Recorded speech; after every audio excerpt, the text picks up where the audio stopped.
The Morgan Report is sponsored by El Tigre Silver Corps, trading on the TSX Venture Exchange under the symbol ELS.V. El Tigre Silver Corps is a new startup silver company located in the prolific northeastern Sonora state of Mexico. We're joined now by the silver guru, David Morgan of the Morgan Report. His website is silver-investor.com. Mr. Morgan is one of the most preeminent world experts, not just in silver, gold, and precious metals, but related issues in the mining sector. David, welcome back to the Opportunity Show. Thanks, Ellis. Great to be with you. David, has the price of gold bullion itself decoupled from the TSX and Canadian stocks or the dollar or not? The facts are simple. If you look at it from a longer-term perspective, not on a day-to-day basis, the most negatively correlated asset to the stock market is gold. But I didn't say gold stocks, I said gold. So that is your number one. Now, is it always and every time that the stock market goes down, gold goes up? No. In fact, generally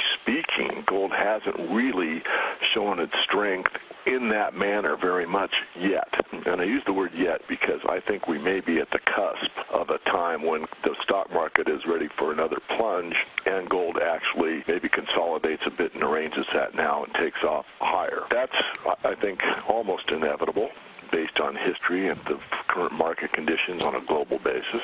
So now let's come back to the stocks. The stocks, since they represent gold, usually go down in a hard market sell-off, and they're usually the first to recover. And then again, at some point, while gold is going contra to the stock markets, the gold stocks will start acting as if they are what they are. In other words, they're a derivative of gold or they're a representation of gold ownership. So what I think you're going to find over the next couple of years or so is that gold will finally divert from the stock markets and start going opposite the stock markets like it has done historically. There'll probably be a brief interlude where the gold mining shares, especially the top tier ones, will sympathize with the stock market, you might say, meaning they'll go down.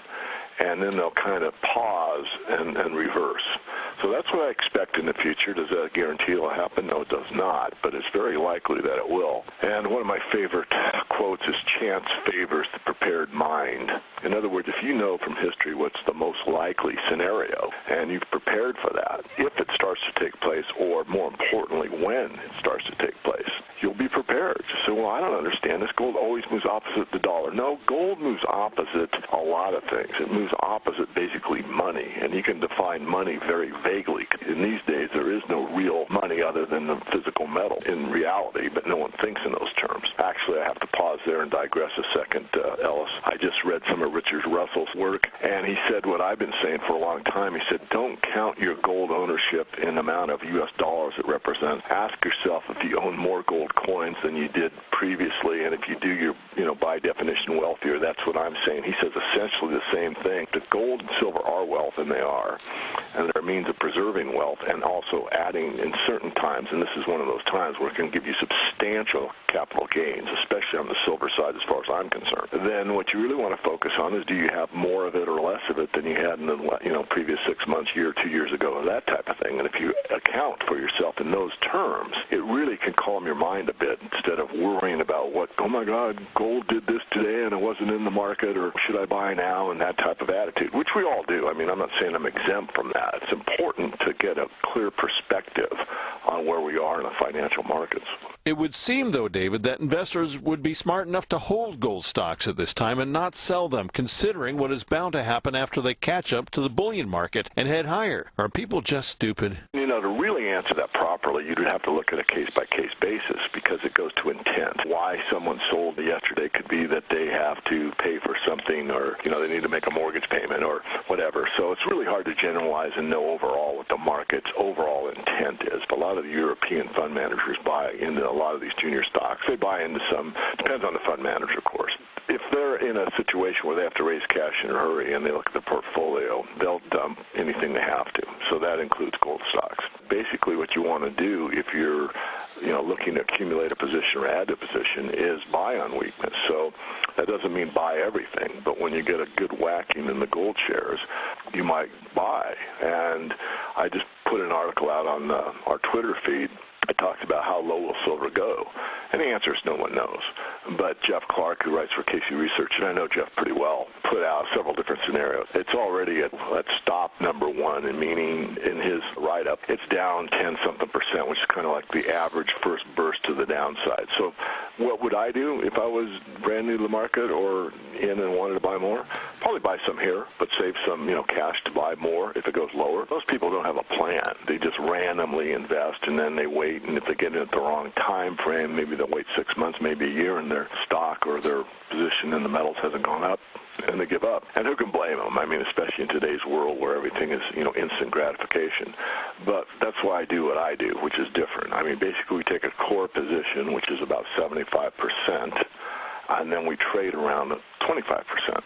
And that way you have the best of both worlds, so to speak. In other words, your short-term positions are just that, short-term, looking for good gains in a short time frame. And then you've got your core position, which you basically hold from the point that you got in, and you hold that all the way up. And all the way up is when the market tops. And that's the hardest thing to do, is call an exact top. And I don't plan to call an exact top. I plan to call within about 20% of the top. And I don't see that top coming probably till 2012 or later, but it could happen. If you have a strategy and you stick with it, you have a lot better chance of success.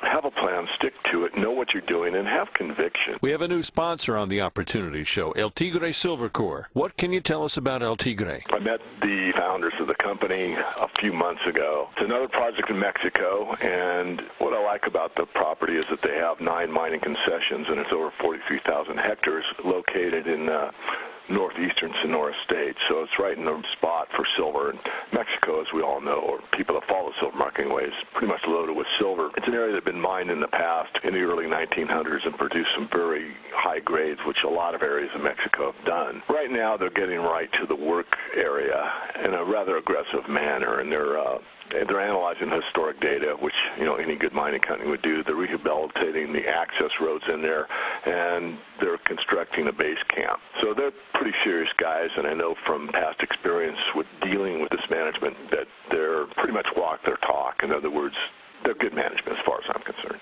So they're going to basically set up the camp and start putting the drill out there and seeing what they can find. So it's definitely on a speculative side. And one thing I did put it out to my readers, and I don't mind voicing it on the radio at this time, but their last financing was like 35 cents a share. And right now that stock is selling for less than that. And it's been my experience that any time you can buy one of these juniors that's a decent junior, and that's pretty hard to separate. And a lot of times, look, what I'm telling you is more of a feel than knowledge, because let's face it, these are high-risk, high-reward situations. Coming back on point, if you can buy below the financing and take a speculative position, in other words, money you can afford to lose, it usually pays off in the long run. Now, this company may or may not do well. I have a feeling that they're in the right area. They have strong management. They have enough cash. So I think it's worth a shot. Again, it's a speculative situation, but I like this company from that aspect. Tell us about your website, silver-investor.com. Well, one thing about the website is that we have upgraded the site since the beginning of the year, so it's been several months now. And it's a twofold website. It's one part of the site is for free, and one is a membership site. The basic membership gives you a 1-month analysis of the global economic picture, the precious metals, and once in a while you go into the rare earth element sector. If you go into the Basic Plus membership, you get my actual calls of what I'm doing in the market. We had a gold situation recently where we were in 1163 out of 1220. I said I thought that was about the top. If you're conservative, had a big position, you might consider writing some calls on your large stock positions, which is what I've started to do.